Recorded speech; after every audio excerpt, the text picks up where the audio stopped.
mapa, onde mostra, através do dado SRTM, com o tratamento do SRTM, a gente extraiu desse dado lá do SRTM, através do relevo, a gente viu que alguns pontos do imóvel tem um limitador de uso, pois a declividade é acima de 2,8%.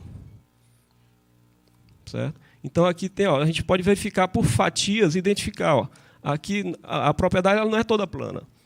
Ela tem situações aqui onde a declividade é um pouco exagerada, por conta tem um baixão, tem um riacho, e ela sempre há uma rampa para você chegar a essa parte mais alta. Então, há uma declividade que pode ser considerada, que pode limitar o uso dessa terra.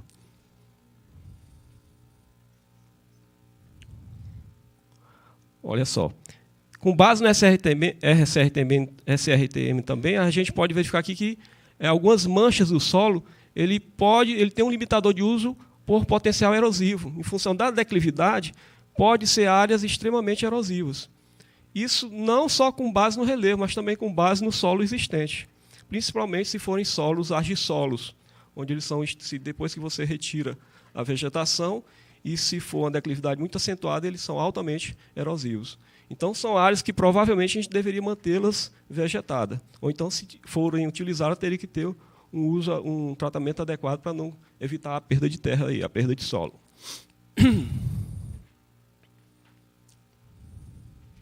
Então, aqui a gente já identificou que apenas 10,8% da área tem limitador de uso. Então, é uma propriedade boa por conta disso. Enquanto que a gente tem áreas que mais de 50% da terra, da propriedade, é solo litólico, não serve para coisa nenhuma. A gente pode identificar. Isso aqui é um exemplo bom. Olha só, nós temos aqui argissolos, aquilo que eu estava falando, essas áreas aqui onde realmente há uma delimitação, e aqueles pontos onde há realmente a limitação, há um potencial erosivo muito forte. Nós temos também aqui latossolos. Então, também a gente quantifica o que tem de latossolo e de argissolo dentro desse imóvel. Isso também é importante para uma tomada de decisão. Com o SIG também é possível, por exemplo, a gente visualizar, se a gente fizer essa linha, esse corte de linha, a gente vê aqui o perfil desse terreno nesses dois pontos aqui. Eu faço esse corte e você vê que o terreno ele não é planinho.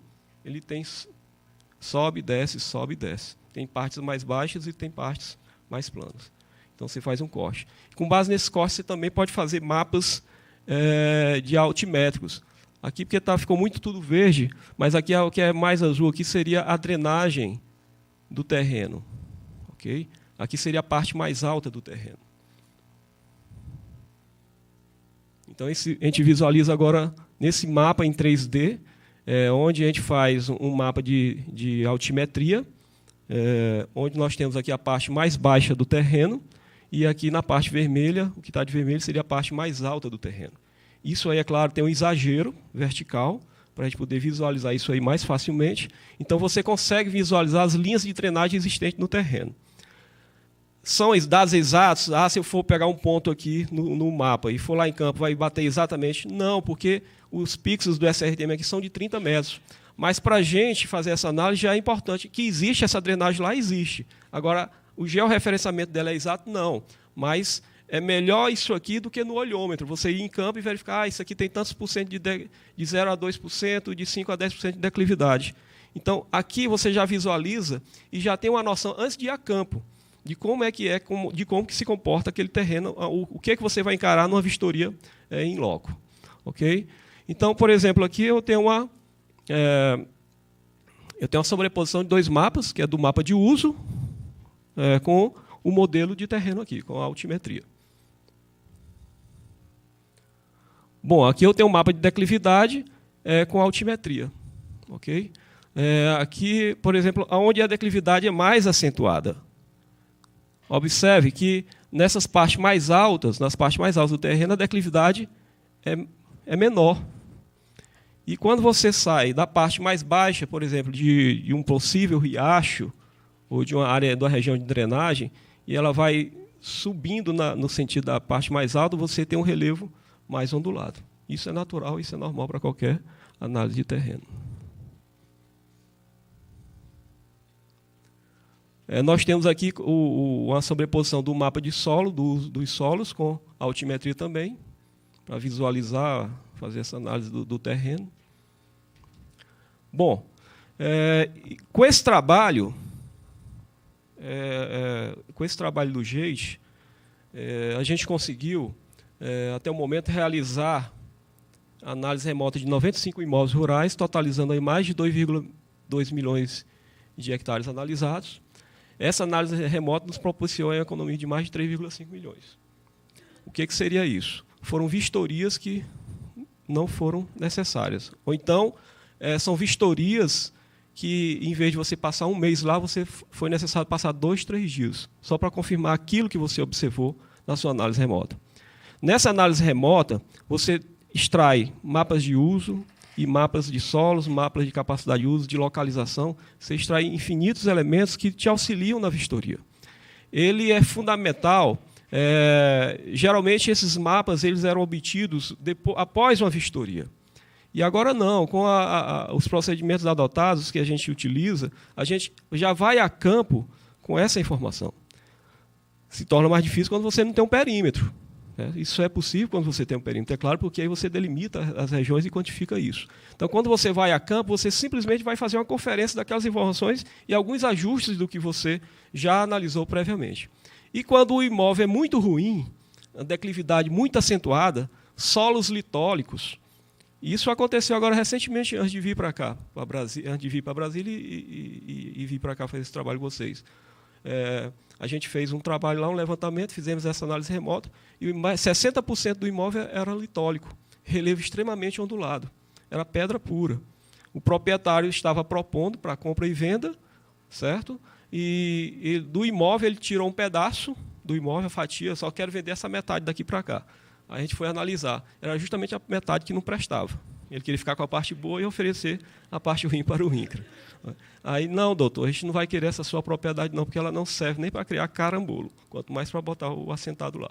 Porque algumas pessoas, carambolo, aquele lagartixa, lagartixa. A gente chama lá de carambolo, né? Aquela lagartixa assim. Então, esse tipo de propriedade, já evitou, inclusive, a gente ir a campo, fazer um gasto com viatura, com diárias e perder tempo. Que tempo para a gente é importante porque o insumo humano também é importante. O recurso humano também é importantíssimo. Em vez de perder tempo fazer uma vistoria num imóvel desse que não vai gerar prejuízo para a instituição porque não vai ser inviabilizada a aquisição daquele imóvel, a gente já parte para uma outra propriedade, vai vistoriar aquilo que realmente nos interessa. Infelizmente, a gente não tem essa expertise em todas as superintendências. Então, por isso que se pensou então no GEIT, porque tem algumas superintendências que têm demandado mais para o GEIT esse tipo de trabalho. Porque eles não têm, os profissionais não têm no seu quadro esses profissionais com essa especialidade, essa especificidade de fazer esse trabalho aqui. Não é todo mundo que fez o curso, às vezes, que conseguiu prosperar e continuar fazendo esse tipo de trabalho. Então, o GEIT ele tem atuado não só para responder alguns trabalhos demandados pela própria presença, mas também por parte das superintendências. Algumas superintendências que não têm no seu quadro profissionais capazes de fazer esse tipo de análise, a gente tem atendido e tem dado ótimos resultados. É tanto que a gente tem estimado aí esse valor que a gente deixou de gastar. Não quer dizer que a gente deixou de fazer as vistorias em campo. Foram feitas as vistorias, mas as pessoas que foram em campo já sabiam o que iam verificar e o tempo foi diminuto para fazer esse levantamento. Até mesmo porque a vistoria, vocês sabem, não é só o levantamento da propriedade como um todo. Você precisa levantar cerca, levantar as benfeitorias existentes no caso de uma avaliação.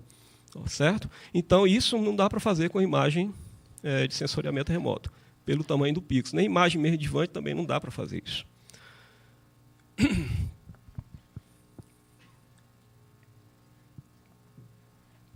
Nosso tempo? Como é que está nosso tempo? Vamos lá. Bom, esse é um dos frutos daquele núcleo de análise remota que tem feito esse trabalho. E aí, então, a gente começou a ser demandado para outras ações. Quando a gente começou a apresentar esses trabalhos, a gente começou, então, a ser... bom, se faz isso, então dá para fazer outras coisas também. por exemplo, na questão ambiental. Nesse trabalho, é uma encrenca que o INCRA tem, é um imóvel chamado Tapurá, Itanhangá, lá em Mato Grosso. São 1.000, é uma propriedade aqui, ó, essa propriedade aqui é um assentamento do INCRA, são 1.146 lotes, onde foi feita uma força-tarefa para poder fazer uma supervisão ocupacional nesse imóvel, para poder fazer a regularização dos assentados, ou dos ocupantes irregulares. Isso aí já deu cadeia, e aí tem um novo grupo agora que está tentando resolver esse problema. Esse grupo que está atualmente, ele percebeu, então, que dava para poder identificar algumas irregularidades, beleza. Dá para identificar algumas irregularidades do ocupante, tanto sendo ele beneficiário ou não, quanto à questão ambiental. Então, o que foi demandado para a gente? Miguel e o pessoal do GEIT, façam análise aí do desmatamento de 2007 a 2016. Então, nós pegamos aí imagens de satélite, sensoriamento de imagens de satélites, de cada ano, de 2007 a 2016. Só não tem aqui 2009, 2010, porque parece que não havia imagem desse ano por conta de nuvens. Então, a gente não conseguiu encontrar imagem para esse ano. Então, a gente fez uma evolução desse desmatamento, desse imóvel que foi acontecendo ano a ano. Okay? Então, a gente tem aqui, por exemplo, o imóvel em 2007, 2008 e 2009 começou um desmatamento mais acentuado, e 2013 praticamente estabilizou o desmatamento, ficando aqui só uma porção aqui na margem de um riacho. Estabilizou. Ele estabiliza aqui, não tinha mais o que desmatar, né? A partir de 2013. Então, a gente fez essa análise também da vegetação nativa existente a 94% aqui em 2007, e a vegetação nativa em 2016 ficou com apenas 9% do imóvel. Então, em 2016 finalizou e ficou só 9% do imóvel, que é abaixo dos 20%. Né? Então, nem o que ficou é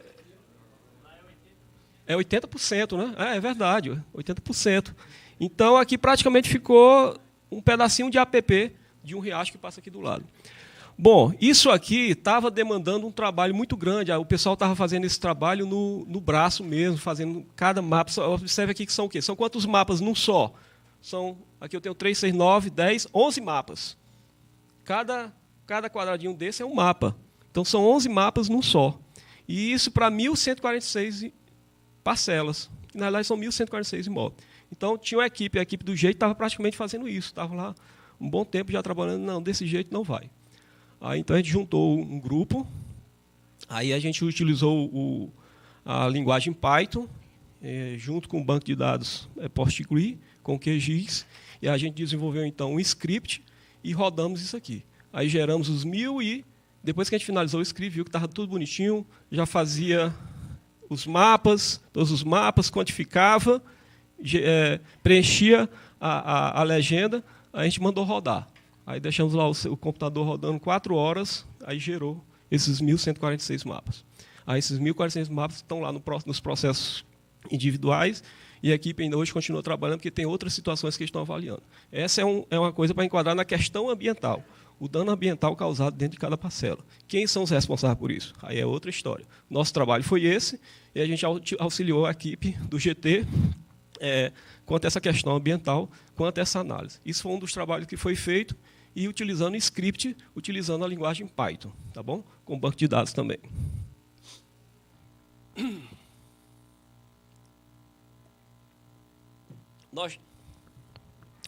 A gente tem atuado também, a gente não só, como a gente começou a utilizar bastante o QGIS, isso aqui é o QGIS, é o QuantoGIS, isso aqui é a versão 2.18, a gente já está na versão 3.6, acho que é a última que foi criada, desenvolvida.